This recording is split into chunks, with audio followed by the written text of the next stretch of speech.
si House Prosecutor at Manila 3rd District Representative Joel Chua. Good morning, Kong. Hi, good morning, Ayun. Andre.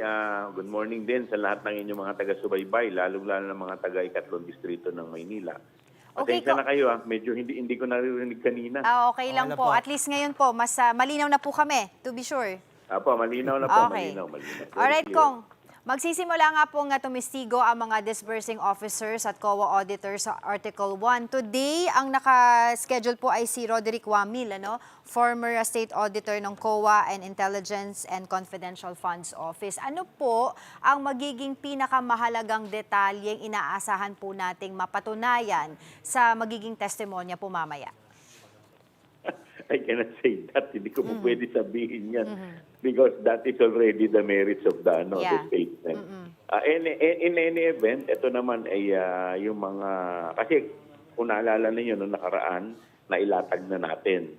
Nailatag na natin yung pag-withdraw ng pondo. At itong pondo ay napatunayan natin na ito ay galing sa pondo ng National Treasury. Ibig sabihin, ito ay public fund. So ngayon, dito naman ang ilalahad naman dito kung paano ito ginamit base sa findings ng COA. Kung may mga nakahanda pang mga witnesses ba? May mga nakahanda pa kay witnesses yung prosecution, pero may detalye ba kung sino po yung mga ito at ano ang papatunayan nila? Kasama ba dito si Mary Grace Piatos? Lahat naman yan nakalatag, kasama rin dito yung dalawang SDO, o yung tinatawag nating Special Disbursing Officer. Si Acosta, si Gina Acosta, tsaka si Edward Parda. Kasama rin dito sa mga naka-line up na testigo yung mga AFP, no? Yung mga nakatanggap supposedly nung DepEd confidential fund at nag-issue ng certification. So, sila po yung mga kasama dito sa mga papatawag natin. Apo.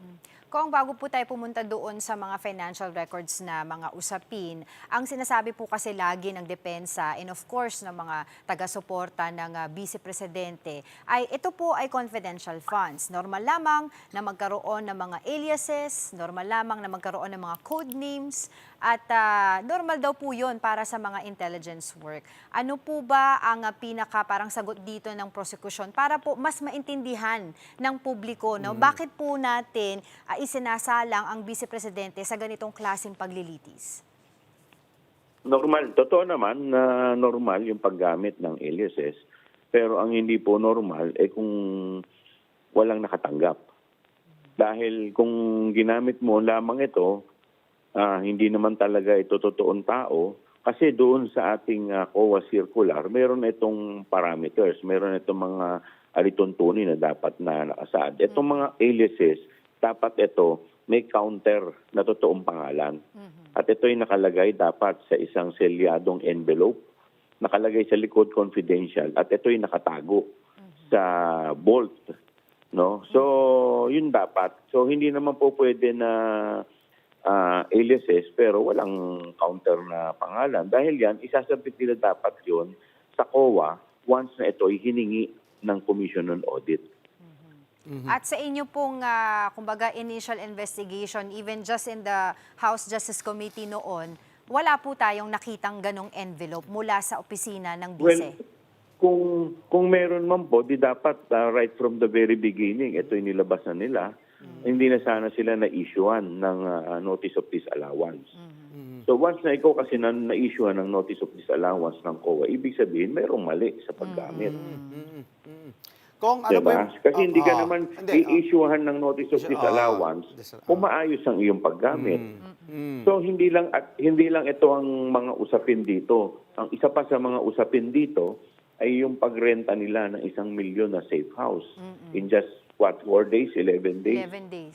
So, yan po yung mga usapin dito na right from the very beginning, kung ito'y nasagot na nila ng maayos, tingin ko hindi na umabot yung usapin dito. Kung ano naman po mungkahin ninyo para mapabilis yung paglilitis kay VP Sara kasi sabi nyo nga po posibleng mabawasan pa nga yung mga testigo dahil nga para mas mapabilis pa itong paglilitis kay VP Sara. Yes, depende yan kung ano yung mga magiging proseso no, sa mga susunod nating mga tanong sa mga testigo. Kung sa tingin namin ay nakuha na namin yung gusto naming makuha at talagang may sufisyente na ng mga testigo at nailahad na nila yung laman ng mga gusto nating makuha at marinig, siguro yung mga magko-corroborate, halimbawa dun sa AFP, po pwedeng isa na lamang, kasi 4 yun eh. So kung isa pa lang, after magsalaysay ng isa, medyo maliwanag na. So baka hindi na natin ipatawag yung iba. So, yung mga ganitong kagaya na nangyari dun sa Article 4, kung nakita natin after 3 witnesses, nakita natin matibay na, napatunayan na. So, pinurgo na natin kagaya ni Attorney Solayca. So, hindi na namin kailangan pampatawag na i-prove na nandoon siya, na nangyari talaga yung binitawan na salita ng ating Vice Presidente. Okay, so posible po yung 30 days na allotted po for this Article 1 na presentation, maaring mas umikli pa po yun. Yes, yun naman talaga yung purpose natin. Ang mahalaga dito, makuha natin yung pinaka-meat netong article. Maraming salamat po muli sa oras ninyo, Kong House Prosecutor and Manila 3rd District Representative Joel Chua. Thank you, Kong. Mga kapatid, Andre Felix po, manatiling may alam pagdating sa mga mahalagang balita sa loob at labas ng bansa. Mag-follow at mag-subscribe na po sa social media pages ng News 5.